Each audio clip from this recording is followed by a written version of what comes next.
I figured this is probably the most opportune time to admit an addiction. Okay? It's kind of weird, but I'm going to admit an addiction. I'm a workaholic. I'm a workaholic, yes. And my name is Jaime. And I have not eaten my marshmallow for 15 years. That's the bottom line. So, you know, it's interesting when this little solar thing, you know, it's been a couple years. Like it's interesting how time goes, but it's been a couple years. And so when I was pitching Jim and Gary and Vera and Sidcor on solar, I'm like, hey, listen, I really want to get in solar. It was initially shot down. Okay, the solar pilot was shot down. And I was a little disheartened by it, and I'm like, oh, you know, like I really thought this is going to be good. And I'm like, I need to find out why. Why exactly was the solar pilot shot down? And so I asked, you know, Jim and Gary, and I trust them. I'm like, hey, guys, like, you know, what's going on? They're like, Jaime, it's risky. I'm like, what's the real risk? Help me understand the risk. And as I got to understand it, the risk was they were trying to protect me from myself. In all truth, they're like, listen, you're a family guy now, you've got kids, this is going to be intense, this is going to be huge, we don't want you to burn out, we don't want you to fry, we don't want you to waste your time, we care about you, we love you. And I'm like, okay, I get the risk. But I have an addiction. Like, let's do this thing. And so it's been interesting. It's been probably the craziest year that I've had in the business. When I think about it, I'm a full-time quill owner, and I'm a pretty decent quill owner. You know, I'm usually up in the top of the rankings. I'm a full-time solar owner, so that's 2 full-time jobs. Back in April, May of last year, I was a semi-full-time field rep going in the field 4 to 5 days per week. I'm involved in business development with the campaign. I'm involved in developing operations for the campaign, like developing Sidcor operations with it. And I run an organization. Got a couple kids. I'm a board member of the Boys and Girls Club. Like, when I look back, I'm like, man, I've been stretched. But I'm a workaholic. So here's some of the things you come clean with when you're admitting an addiction. So there's times when, you know, my wife and I'll kiss each other goodnight, and, you know, okay, good night, honey. And so I'll peek, I'll hear a little snore, and I sneak out of bed. And it's not bad enough that I go downstairs to, you know, start hacking away on the computer and stuff. No, I get in my car and I go to the office. And I got caught not so long ago. I got caught walking into the office around midnight, and there was David Kim placing ads, and I'm kind of looking at him like, what are you doing? He's like, what are you doing? I'm like, what are you doing? What are you doing? What are you doing? I'm like, you know, so I got caught. I got caught with an addiction. I feel when I'm at my office, I'm in the captain's seat of my ship, and I can think better, and sometimes I'll stay there till 2 o'clock in the morning. And it's kind of unhealthy. I mean, believe me, that whole, you know, John's like, hey, get a good 8-hour sleep. I'm like, I think I'm going to really take that one home. There's other times when I tell my wife on Sunday I'm going to, you know, I'm just going to go to Starbucks. She knows I have a, you know, I like Starbucks. And sometimes I don't realize how long I'm gone, because I'll go to Starbucks and then I'll sneak by the office and I'll get home and she'll look at me and say, you know, you were at the office, weren't you? And I'm like, yeah, I was. I feel it's almost as if I'm like, do I have like lipstick on my shirt or something like that? Like I feel like I got caught doing something. And then right as I feel a little freaky that I'm a hard worker, I've realized I'm surrounded by freaks in my business. So there's this freak named Helen that... So Helen's on the phone talking to an owner on one hand. She's nursing 4 kids with the other hand. And a third hand pops out of her belly to hack up some hub reports, all at the same time. Freak. There's another freak, Manny. So I go sneaking into my office on Sunday, feeling a little weird because, you know, I shouldn't be working. And the lights are on in the office. I'm like, what are the lights doing on the office, on Sunday? And I open the door, and Manny's got a guilty look on her face. I have a guilty look on my face. She should be with her family doing something, like that. So should I.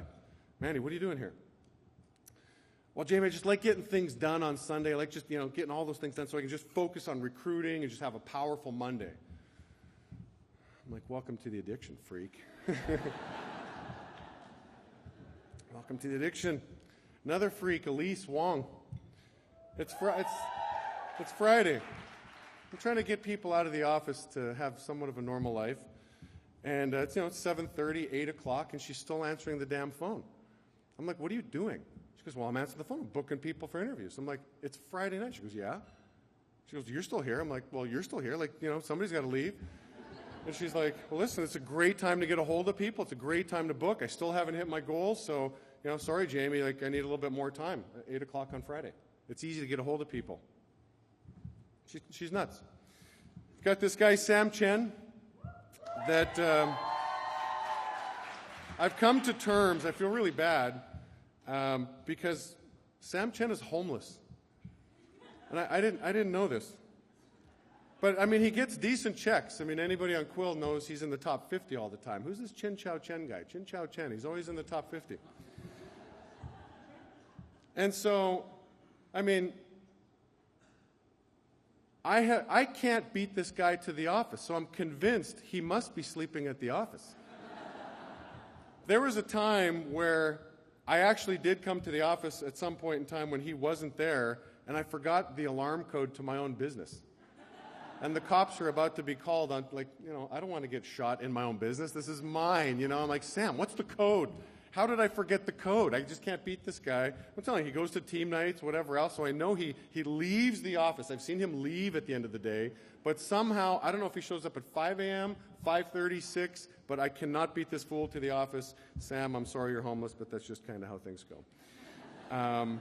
We've got this other guy, Ryan. Ryan's in a team night playing basketball. Unfortunately, during a little team night, he tore his ACL. It was kind of sad, and my attitude was like, rub some dirt on it, get back out there, and it just didn't quite happen like that. He's told by the doctors you need to stay off your feet, and you can't walk around. You're on crutches. We have to do surgery, and so this freak decides to close 2 accounts on New Year's Eve against doctor's orders. Like, what are you doing out of bed? Again, another freak. Then I got this other guy, this freaky guy, Mirza, who just had his birthday the other day. And Mirza comes up to me, and this is a little while back. He goes, Jaime, I need some of your help. I'm like, what's the problem, Mirza? He goes, you're pretty good with the covey and the time management. I need you to help me out. And I'm like, why? What's the matter? He goes, I've got 25 A tasks on my to-do list today.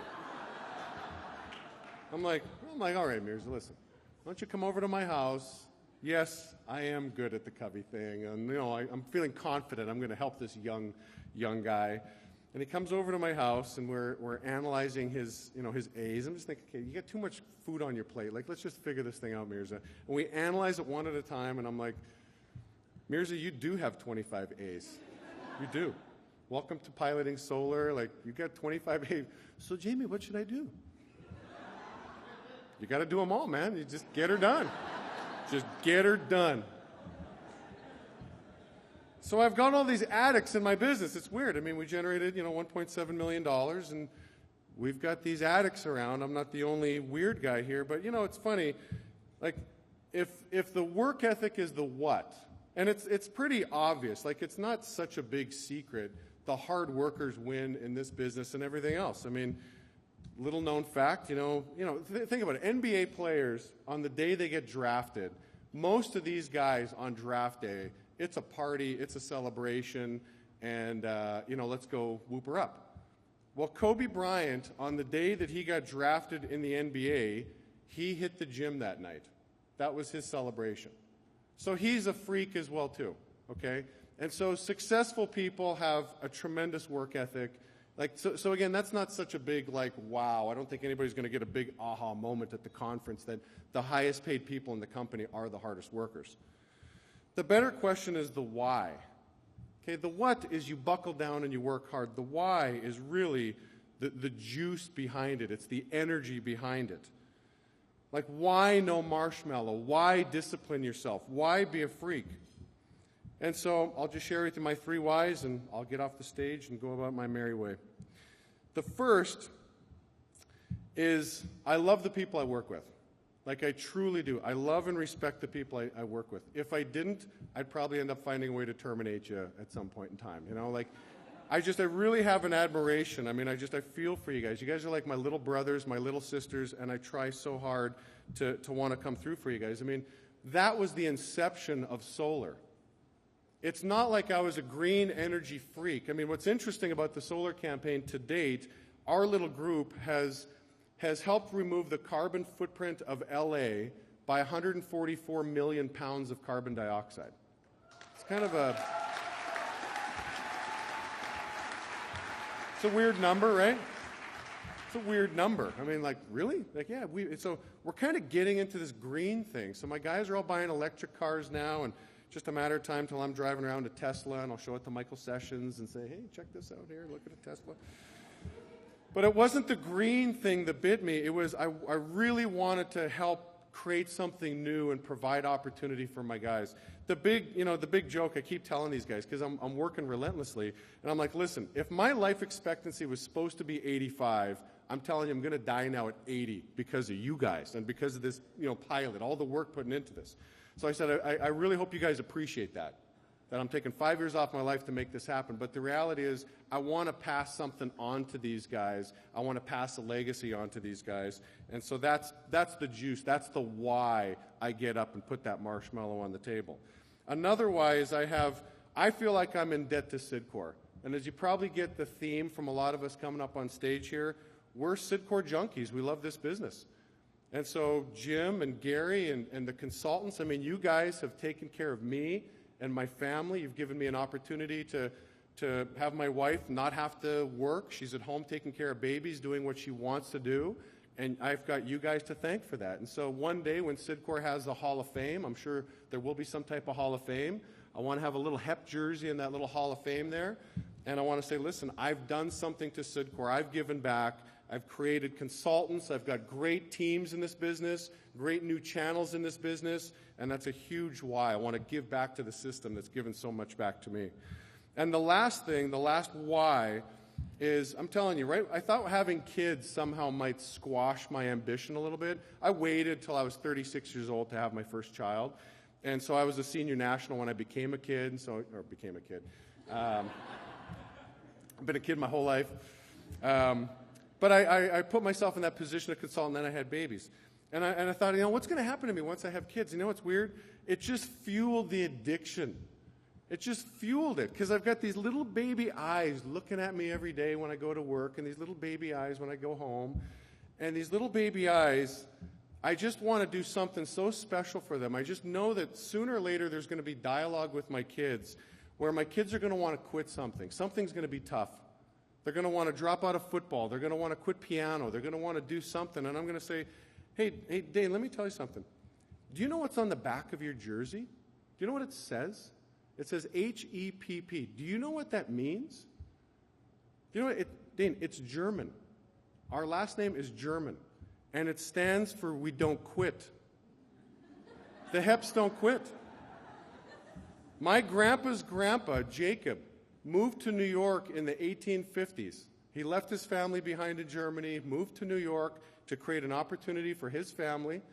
Why he hightailed his butt to Saskatchewan, Canada, I'll ask him when I'm in heaven one day, like, dude, I could have been a New Yorker and been cool. Why did you go to Saskatchewan? But he did.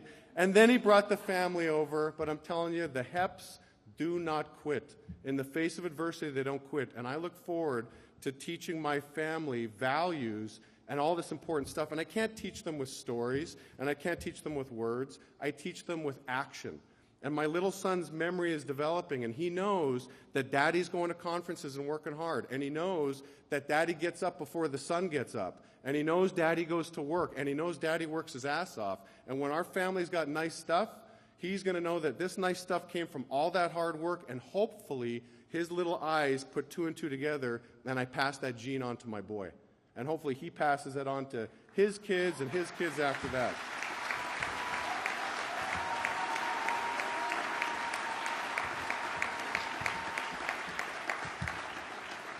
If you have a burning fire in your why, you'll find a way to win, and you'll be up here next year. Everybody have a great night. I'll see you guys later tonight.